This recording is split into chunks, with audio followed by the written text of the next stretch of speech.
오늘 말씀 한번 보도록 하겠습니다. 오늘 말씀은 마태복음 2장 1절에서 12절 보도록 하겠습니다. 우리가 계속해서 아기 예수의 탄생을 준비했던 사람들, 예비했던 사람들에 대한 말씀을 나누고 있는데요. 우리가 마태복음 2장 1절에서 12절 우리 함께 한 절씩 교독하도록 하겠습니다. 헤롯 왕 때에 예수께서 유대 베들레헴에서 나심에 동방으로부터 박사들이 예루살렘에 이르러 말하되 유대인의 왕으로 나시니가 어디에 계시냐? 우리가 동방에서 그의 별을 보고 그에게 경배하러 왔노라. 헤롯 왕과 온 예루살렘이 듣고 소동한지라. 왕의 모든 대제사장과 백성의 서기관들을 모아 그리스도가 어디에서 나겠느냐 물으니 이르되 유대 베들레헴이오니 이는 선지자로 이렇게 기록된 바 또 유대 땅 베들레헴아 너는 유대 고을 중에서 가장 작지 아니하도다. 내게서 한 다스리는 자가 나와서 내 백성 이스라엘의 목자가 되리라. 이에 헤롯이 가만히 박사들을 불러 별이 나타난 때를 자세히 묻고 베들레헴으로부터 가서 아기에게 대하여 자세히 알아보고 찾거든 내게 고하여 나도 가서 그에게 경배하게 하라. 박사들이 왕의 말을 듣고 갈새 동방에서 보던 그 별이 문득 앞서 인도하여 가다가 아기 있는 곳 위에 머물러 서 있는지라. 그들이 별을 보고 매우 크게 기뻐하더라. 집에 들어가 아기와 그의 어머니 마리아가 함께 있는 것을 보고 엎드려 아기께 경배하고 보배함을 열어 황금과 유향과 모략을 예배로 드리니라. 꿈에 아멘. 2022년이요. 여러분 아직 2달밖에 안 남았습니다. 아니 2주밖에 안 남았습니다. 그렇죠? 이 2주 동안 어떻게 보낼까 그런 생각 여러분들 하실 것 같아요. 제가 2022년 2주 남았다라는 문구를 가지고 구글에서 한번 서치를 해봤습니다. 그랬더니 이런 내용이 나오더라고요. 2022년 아직 2주 더 남아 있다. 그렇죠? 2주면 역사를 바꿀 수도 있고 우리 2022년을 뒤돌아보고 새로운 한 해를 또 준비할 수 있는 그런 시간도 되잖아요. 충분히. 또 하나는 이런 문구가 나오더라고요. 2주 남은 성탄절. 그래서 성탄절? 봤더니 인터넷 쇼핑 이런 것들이 있다. 뭐 이런 광고 내용들이 나오더라고요. 또 하나는 설교 제목이 하나 나왔어요. 나에게 남은 시간이 2주밖에 남지 않았다면 좀 무겁죠. 그렇죠? 2주밖에 남지 않았다면 나는 무엇을 할 것인가. 뭐 이런 주제로 아마 설교를 하시는 것 같습니다. 인간이 오랜 역사 중에 많은 것들을 이제 깨닫고 이해하고 또 인정하고 뭐 이런 것들이 계속해서 있었던 것 같아요. 그 중에서 우리가 빼놓을 수 없는 우리 인생을 어떻게 보면 크게 영향을 주는 것 중에 하나가 뭐냐면 우리 인생은 유한하다라는 거죠. 영원하지 않다라는 것입니다. 끝이 있다라는 것이죠. 우리가 무엇인가가 유한하다라는 것을 깨달는 순간 우리는 그것의 소중함을 우리가 다시 한번 생각해 보게 됩니다. 그렇죠? 이게 이렇게 소중한 거였구나라는 걸 다시 한번 깨닫고 어떻게 하면 이것을 가치 있게 우리가 사용할 수 있을까라는 것들에 대한 고민을 하고 생각을 하게 되는 것이죠. 돈도 그렇고 그렇죠? 우리의 인생도 그렇습니다. 이 유한한 이것을 내가 어떻게 잘 가치 있게 살 것인가라는 그런 생각을 해보게 됩니다. 연말이 주는 의미가 그런 의미가 있는 것 같아요. 우리가 어떻게 보면 연말이라는 게 그냥 시간적으로 보면 그냥 평범한 시간의 흐름이잖아요. 그런데 2022년의 마지막 부분, 2023년에 시작하는 부분 이런 시간이라는 것이 어떻게 보면 우리의 삶의 한 부분을 매듭을 짓는 정리하는 준비하는 그런 시간이 되어가는 것 같습니다. 우리가 이제 갈대와 대나무의 차이가 무엇이냐라는 이야기를 할 때 이렇게 대롱으로 이렇게 자라는 거잖아요. 나무와는 다르게 그 안에 비어 있는 그렇게 자랍니다. 차이는 이런 거죠. 갈대는 그냥 계속해서 자랍니다. 근데 한계가 있죠. 그리고 이제 바람이 불면 이렇게 휘청휘청거리고 쓰러지기도 합니다. 대나무는 계속해서 10m, 어떤 건 30m까지 자라난다고 합니다. 그 비결은 중간중간에 매듭을 짓기 때문에 그렇죠. 그 매듭이 단단하게 만들어주고 그리고 새로운 성장을 할 수 있는 기반을 만들어주는 그런 거죠. 우리가 2022년 이제 마지막 시간을 이렇게 보내면서 우리 안에 우리 삶의 어떤 매듭을 한번 짓는 그런 시간이었으면 좋겠습니다. 시편 90편에 보면 이것을 성경 여러분에 보면요, 거기에 뭐라고 써 있냐면 모세의 시편 이렇게 써 있어요. 그러면서 그 내용 중에 이런 것이 나옵니다. 우리의 연수가 70이요 강건하면 80이라도 그 연수의 자랑은 슬프고 수고와 슬픔뿐이요 우리에게 우리 날 계수함을 가르치사 지혜로운 마음을 얻게 하소서라는 얘기입니다. 우리 인생이 얼마나 기냐? 70 강건하면 80이다라고 얘기를 합니다. 우리 인생이 가지고 있는 의미가 무엇인지 좀 지혜롭게 그것을 계수할 수 있도록, 그냥 이렇게 막 흘러가는 시간이 아니고 흘러가는 물처럼 덧없이 지나가는 것이 아니고 그 속에 있는 의미와 뜻이 무엇인지를 우리가 계수하며 생각하며 살 수 있는 그런 지혜를 주시옵소서. 이런 시편을 써내려 가는데 그 중에서 이제 이 시편에서 중요한 부분이 저는 이것이라고 생각합니다. 13절에 보면 이런 이야기를 합니다.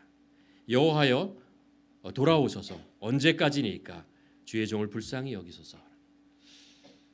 주님 저에게 돌아오십시오 라는 그런 간절한 기도를 하는 것을 보게 됩니다. 우리 인생이라고 하는 것이 뭐랄까 덧없고 의미 없고 실망스럽고 그럴 때가 있습니다. 그럴 때가 언제냐 하면 성경은 하나님을 잃어버릴 때라고 합니다. 하나님을 찾을 수 없을 때, 그때가 우리의 인생이 슬프고 힘들고 어려운 시간이라고 합니다. 반대로 우리가 하나님을 찾았을 때, 하나님을 만났을 때 우리 인생은 다시 한번 생명이 나타나고 다시 한번 기쁨을 누리고 다시 한번 소생하는 그런 것을 경험하게 되는 것이죠. 재미있는 것은 시편 90편에 모세가 인생이라고 하는 것이 70여 강건하면 80이라고 하는데 사실 모세는 80에 하나님을 만나잖아요. 그렇잖아요? 그가 80이 될 때 그 40년 동안에 광야에서 목동으로 살다가 그렇게 덧없는 인생 하루하루 그렇게 살아가다가 그 80의 인생에 하나님의 음성을 듣고 하나님을 만나죠. 그리고 그 인생이 새롭게 태어나는 것처럼 변해가는 것을 볼 수 있습니다. 하나님께 순종하며 하나님의 뜻에 따라서 나아가면서 이집트에 가서 이스라엘 백성들을 구원하는 일, 광야에서 그들을 계속해서 약속의 땅으로 인도하는 이런 일들을 하게 되는 것입니다. 그러니까 이것을 통해서 우리가 깨닫게 되는 것이 그것인 것 같아요. 우리 인생의 길이 아니면 우리가 얼마나 높이 올라가고 많이 가지고 있느냐 이런 것보다 더 중요한 것이 있는데 그것은 뭐냐 하면 우리가 하나님을 만나는 것입니다. 우리의 경배의 대상이고 의지의 대상이신 하나님, 그분을 우리가 만나고 그분의 뜻에 따라서 살아갈 때 우리 인생은 크게 변한다라는 것을 우리가 알게 되는 것이죠. 오늘 본문으로 가면 있잖아요.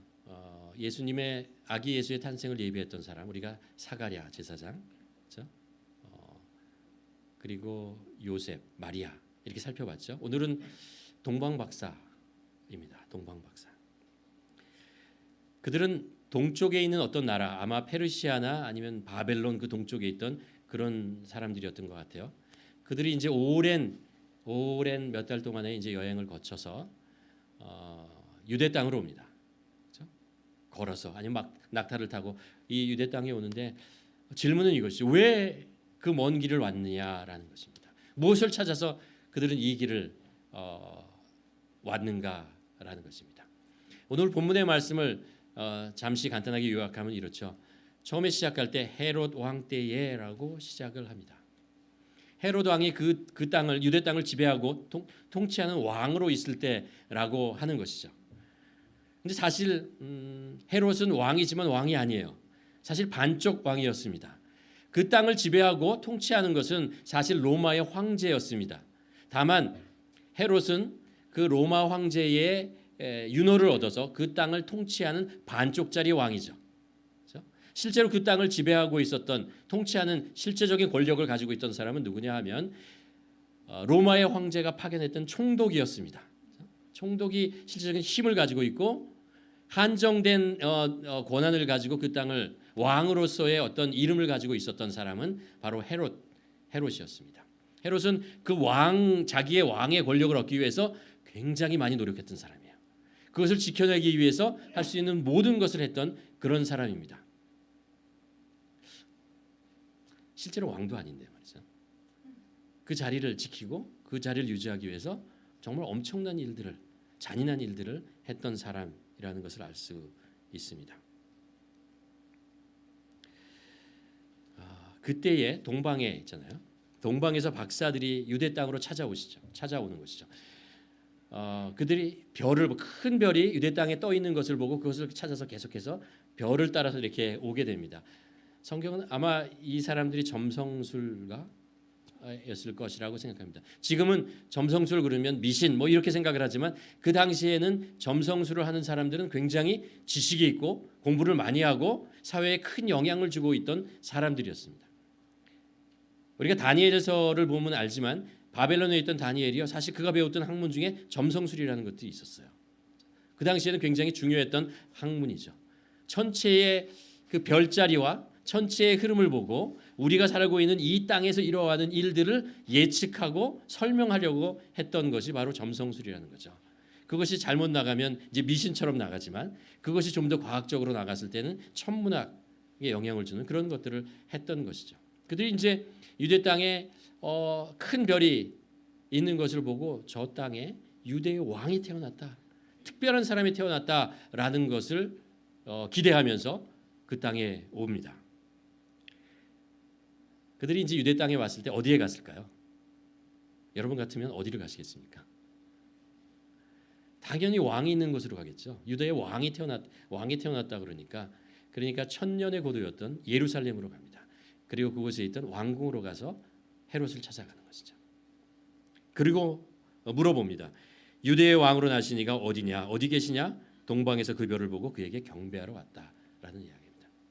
이야기를 듣고 헤롯 왕이 당황을 해요. 왜냐하면 나는 자식을 낳지 않았는데 근래에 누가 왕으로 태어난다는 거야. 그 두려움, 황당함 이 속에 놓이는 거죠. 그래서 이거 어떻게 하냐면요, 그가 믿을 수 있는 사람들을 부릅니다. 이것을 해석할 수 있는 사람들을 부르죠. 그 종교 지도자였던 대제사장, 그리고 성경에 정통하였던 서기관들을 부릅니다. 그리고 질문을 해요. 성경에 어디에 유대의 왕이 태어났다고 돼 있느냐라는 질문을 하고 그때 이들이 그것을 찾아냅니다. 미가서 5장 2절에 보면 베들레헴의 작은 마을에 그곳에서 유대의 왕이 태어난다. 다윗의 왕위를 이룰 자가 태어난다. 이것을 알게 되죠. 여기서 이상한 일이 발생해요. 무슨 일이 발생하냐면 헤롯이 이 사실을 알게 되는 것이죠. 근데 그 베들레헴 땅으로 가지 않아요. 헤롯이 어떤 사람이냐 하면요, 자기의 왕위를 지키기 위해서 자기의 아내를 죽이고 아내의 오빠를 죽이고 어머니를 죽이고 할머니를 죽였던 사람이에요. 근데 지금 자기의 자식이 아닌 어떤 존재가 지금 베들레헴에서 태어났다고 하는데 그곳에 가지 않는 거예요. 그리고 오히려 동방 박사들에게 뭐라고 얘기를 하냐면 가서 그 아이를 찾아보고 그곳에 있으면 나에게 알려달라. 그러면 나도 경배하러 가겠다.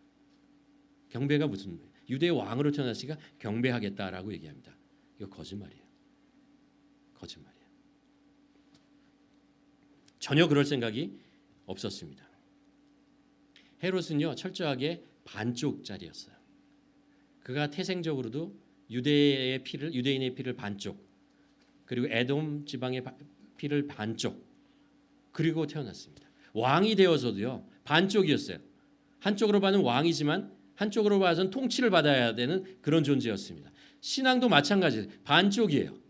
한쪽은 유대인으로서 여호와 하나님을 섬기는 것처럼 하지만 사실은 세상에 자신의 권력과 자신의 힘과 자신의 가치를 숭배하고 그것을 원했던 사람.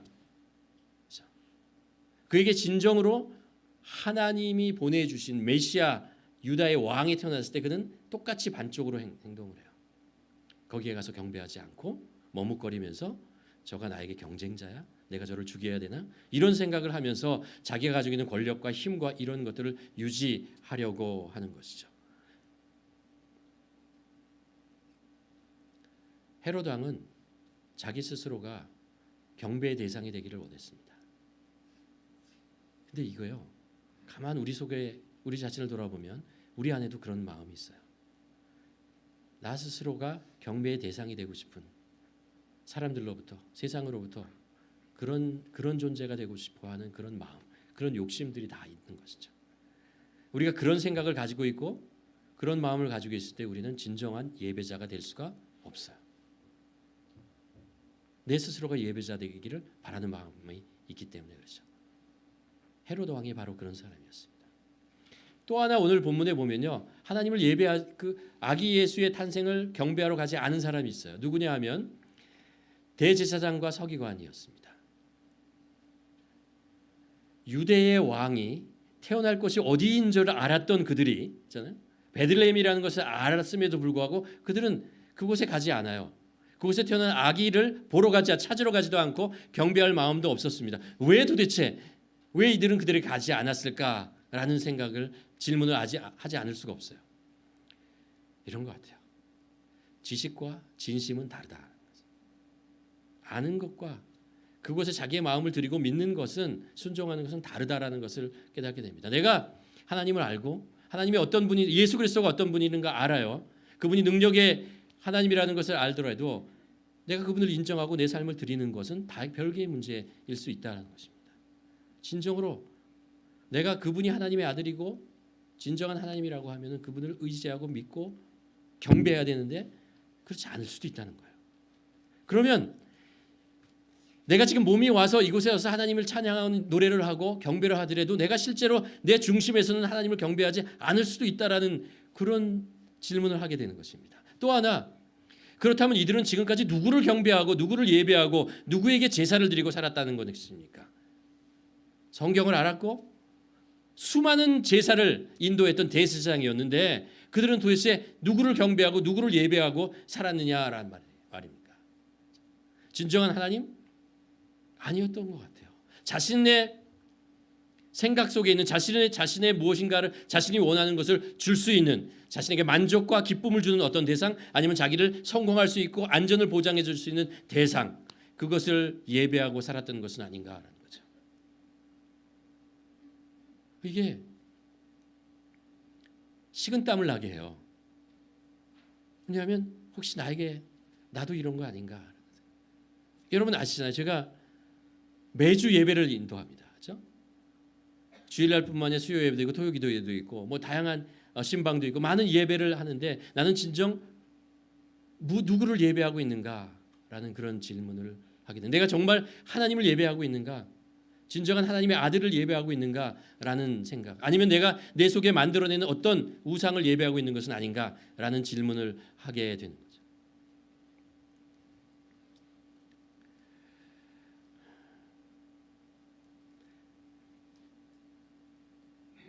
오늘 이들의 행동을 보면서 많은 질문을 하게 되는데 결국 동방에서 온 이 박사들은요, 예수님을 찾아가고 경배를 해요. 찾아가요. 그래서 예루살렘 나와서 베들레헴으로 가고 그곳에 가서 아기를 찾아 별을 보면서 아기를 찾고 거기에 가서 경배를 합니다. 마태복음 2장 11절에 보면 집에 들어가 아기와 그의 어머니 마리아가 함께 있는 것을 보고 엎드려 아기께 경배하고 보배함을 열어 황금과 유황과 모략을 제물로 드렸더라. 아기 예수의 탄생을 보고 그 앞에 가서 경배하며 자신이 가져온 그 보화들을 드렸던 것을 볼 수 있잖아요. 오늘 이 동방 박사의 모습을 보면서요, 아기 예수의 탄생이 정말 어떤 의미를 가지고 있는가 중요한 거 하나를 다시 한번 우리가 깨닫게 됩니다. 그게 뭐냐 하면요, 아기 예수가 이 땅에 태어났다라는 것은요, 우리의 경배를 받으실 하나님께서 이 땅에 오셨다는 뜻이에요. 그리고 우리가 진정으로 경배하고 예배하고 의지할 수 있는 그 대상을 우리가 만났다라는 거예요.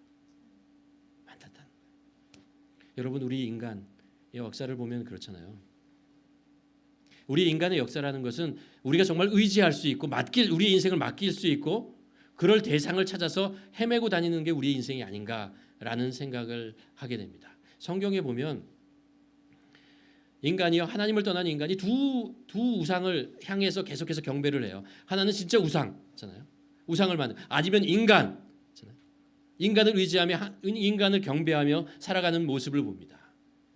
이스라엘 백성들이요, 그 주위에 있는 그 많은 우상들을 섬기게 되잖아요. 이집트에 가면은 태양신을 섬기고, 가나안 땅에 가면 바알신을 섬기고, 바벨론에 가면 바벨론의 신을 섬기고, 그러면서 계속해서 자기의 삶을 의지하고 드릴 수 있는 그 대상, 맡길 수 있는 대상이잖아요. 이 세상이 험하니까, 의지할 곳이 없으니까 무엇인가에 의지하고 드리려고 하는 그런 일들을 계속 반복해서 하는 것을 보게 됩니다.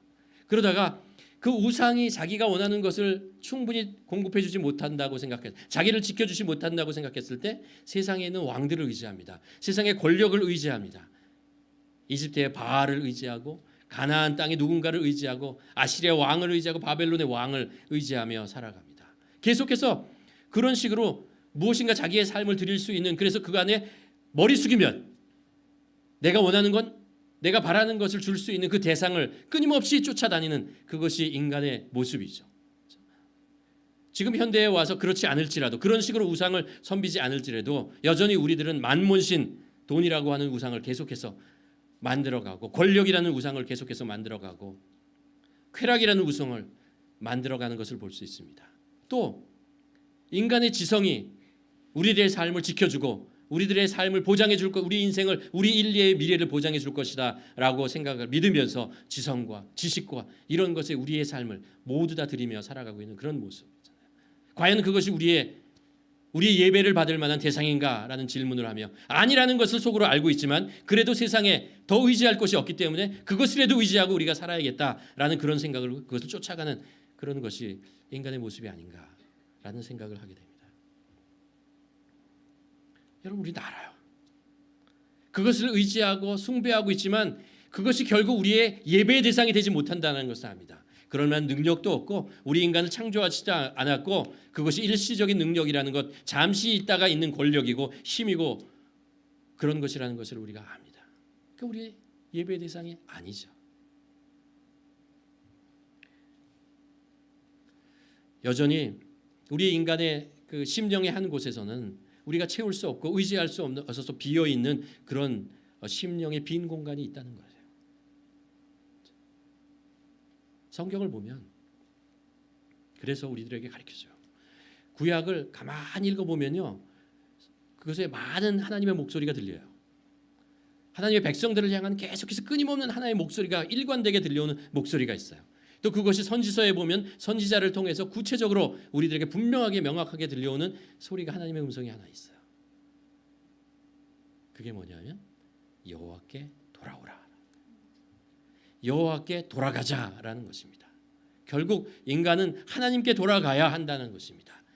하나님이 이 땅, 하나님을 의지하고 하나님을 우리가 경배할 대상이라는 것입니다. 세상의 유일한 대상이고 세상의 어떤 그것을 채워줄 수 없다는 것입니다. 결국 하나님께 돌아가라는 거예요.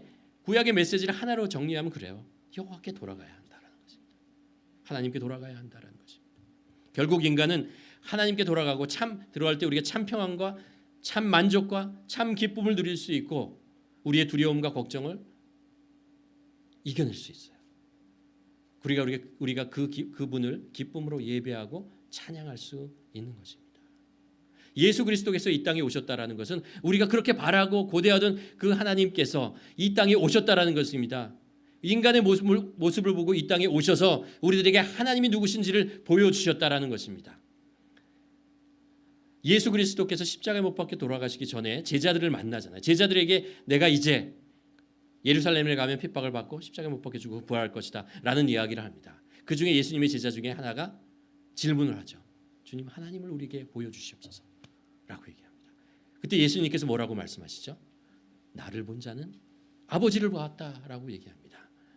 예수 그리스도께서 이 땅에 오셨다는 것은 하나님을 우리에게 보여주시는 것입니다. 무슨 뜻이에요? 우리가 진정으로 예배할 수 있는 대상을 우리가 얻었다라는 것입니다. 만났다라는 것입니다. 우리 인생이 더 이상 다른 것들, 이상한 것들, 그런 것들을 계속 찾아서 예배하고 숭배하려고 절하며 무릎 꿇을 필요가 없다는 것입니다. 그것을 의지하고 그것에 무엇을 얻으려고 우리의 삶을 드릴 필요가 없다는 것입니다. 우리의 이 소중한 시간들, 우리의 소중한 물질들, 우리의 삶을 드릴 필요가 없다는 것입니다. 진정한 우리의 삶을 드릴 분은 하나님 한 분, 그밖에 없다는 것입니다. 우리에게 예수 그리스도가 이 땅에 오셨다는 것은 그 실체를 우리에게 보여주는 거죠. 그래서 우리는 아까 찬양처럼 기뻐하고 감사하고 우리가 그동안 그렇게 바랐던 그렇게 원했던 그 하나님께서 이 땅에 오셨다라는 놀라운 사건을 우리에게 보여주는 것입니다. 여기서 우리가 한 가지 더 질문을 하면 과연 누가 하나님을 예배하고 진정으로 예배하게 되는가라는 것입니다. 우리가 창세기 4장에 보면 전에도 나눴던 말씀인데요. 아담과 하와가 죄를 짓고 가인이 아벨을 죽이고 에덴 동산에서 쫓겨나잖아요. 근데 에덴 동산에서 쫓겨나는 에덴이라는 낙원에서부터 쫓겨나는 것 그것보다 더 큰 사건이 있어요. 그것 뭐냐면 하나님을 잃어버려요. 하나님으로부터 멀어지는 것이었습니다. 그리고 하나님으로부터 멀어진 인생에 대한 이야기를 가인의 후예를 통해서 쭉 설명해 가죠. 그래서 4장 마지막에 가면 아담과 하와가 아이를 하나 더 낳아요. 그 이름이 셋이라고 그랬잖아요. 셋. 그리고 그가 아들을 낳았을 때 그 이름을 에노스라고 한다 그랬죠. 에노스의 뜻은 연약하다, 흙이다, 유한하다라는 뜻입니다. 그리고 나서 에노스를 낳고 나서 셋이 어떻게 한다고요? 비로소 그때의 사람들이 여호와 하나님을 다시 찾고 예배하게 되었다라고 설명되어 있습니다. 우리 인간이 하나님을 다시 찾고 예배하게 되는 것은 뭐예요? 우리 인간이 어떤 존재라는 것을 깨닫기 때문에 그래요. 우리의 연약함, 하나님을 떠난 우리 인간의 모습, 하나님 없는 인간, 과연 무엇을 경배하고 무엇을 우상화하면서 살아가는 것인가라는 것을 깨달았던 인간의 연약함과 부족함과 모자람을 정말 뼈저리게 느꼈던 사람들 많이 결국 하나님을 다시 찾고 하나님께 돌아가더라라는 거죠. 그러니까 때때로 우리가 낮은 자리로 내려가는 것 괜찮아요. 그럴 때 우리는 진정으로 우리의 인간의 연약함을 깨닫고 나의 연약함을 깨닫고 내가 다시 하나님께 돌아가야겠구나. 하나님께 더 가까이 가야겠구나. 그분이 나의 유일한 예배의 대상이구나라는 것을 뼈저리게 깨닫게 되는 거죠. 또 하나 우리가 하나님을 예배하면서 우리는 하나님의 능력을 경험할 수 있어요. 우리가 성경에 보면 믿음의 후손들에 대한 이야기가 나오잖아요. 그중에 믿음의 가게 나옵니다. 어디냐면 여러분 잘 아시는데 아브라함, 이삭, 야곱, 요셉 있잖아요. 대단한 사람들 아니에요? 대단한 사람. 근데 이들의 얘기가 쭉 성경을 읽어보면 창세기를 읽어보면 그들의 얘기 속에 계속해서 하나님에 대한 이야기가 나오는데요. 하나님을 어떻게 표현하냐면 엘샤다이의 하나님이라고 얘기합니다. 전능의 하나님이다라고 얘기합니다. 예를 들면 창세기 28장에 보면 전능의 하나님께서 너희 후손들을 축복하시고 지켜주시고 뭐 이런 이야기를 계속해서 하고 있는 것을 볼 수 있습니다. 여러분 아브라함은요 사실 가만 보면요 대단한 사람이 될 수 있는 여건이 안 돼요. 능력이 안 돼요. 아브라함은 누구입니까? 원래 그의 집안이 저기 이방 땅에 있다가 가나안 땅으로 온 이주민으로 이민자로 가나안 땅에서 아무도 의지할 수 없고 아는 사람 없는 곳에 스트레인저로 살아갔던 사람들입니다. 그렇죠? 그게 아브라함이에요. 이삭은 가만히 읽어보면요 정말 연약해가지고 용맹스러움이란 없는 사람이에요. 그냥 착한 사람이에요. 야곱은 누구예요? 이기적이고 사람들을 만나면 늘 갈등을 일으키는 그런 존재였습니다. 요셉은 누구입니까? 요셉은 형제들에게 팔려서 그렇죠? 노예가 되고 종이 되고 죄인이 되었고 그런 사람이에요. 어떻게 그들이 아브라함이 믿음의 조상이 되고 야곱이요 이스라엘 지파의 아버지가 되고 요셉이 이집트의 총리가 됩니까? 하나님께서 능력을 보여주셨기 때문이죠. 하나님이 도와주셨기 때문이고 하나님이 그 자리에 올려주셨기 때문에 그렇습니다. 그러면 하나님은 왜 그들에게 하나님의 능력을 나타내고 엘샤다이의 하나님인 것을 그들에게 인생을 속에서 계속해서 그의 자손들을 통해서 나타내시는 것입니까? 왜냐고요? 그들이 이 세상에는 진정으로 의지할 것 예배의 대상이 없다는 것을 깨닫고 오직 하나님만이 나의 유일한 예배의 대상이고 의지의 대상이라는 것을 알고 그래서 계속해서 하나님을 예배하고 하나님을 경배했던 그런 사람들이기 때문에 그래요. 다른 거 없어요. 정말 다른 거 없어요. 그들에게 대단한 능력과 대단한 힘과 대단한 주위의 환경과 네트워킹이 있어? 아니에요. 가만히 읽어보면 한 가지밖에 없어요. 가는 곳마다 나의 예배의 대상은 내가 믿고 의지할 분은 이분밖에 없어요. 하나님 한 분밖에 없어요. 이 세상에 있는 것 모두 다 그렇지 않아요. 믿지 못하겠습니다. 오직 하나님만을 의지하고 하나님께 내 삶을 드리겠습니다. 가는 곳마다 제사 드리고 예배 드리고 그의 후손들에게 계속해서 너희들 인생 속에 정말 의지할 분 한 분밖에 없다. 하나님밖에 없다. 하나님만을 의지해라. 그분이 너의 능력이다. 그분이 너의 축복이다. 그분을 의지하라. 이것을 계속해서 자손들에게 가르쳐주고 알려주고 그렇게 살라고 했죠. 하나님을 예배하는 자에게 하나님께서는 하나님의 능력을 나타내 주십니다. 엘샤다의 하나님인 것을 그들에게 나타내 주십니다. 그들을 구원하시고 지켜주시고 그들에게 필요한 복을 주시고 그의 삶을 인도해 주시는 것입니다. 자, 여러분, 우리가 예수님께서 이 땅에 오셨다는 것 바로 그런 것입니다. 우리가 더 이상 다른 것을 예배할 필요가 없어요. 다른 것을 쫓아갈 필요가 없다라는 것이죠.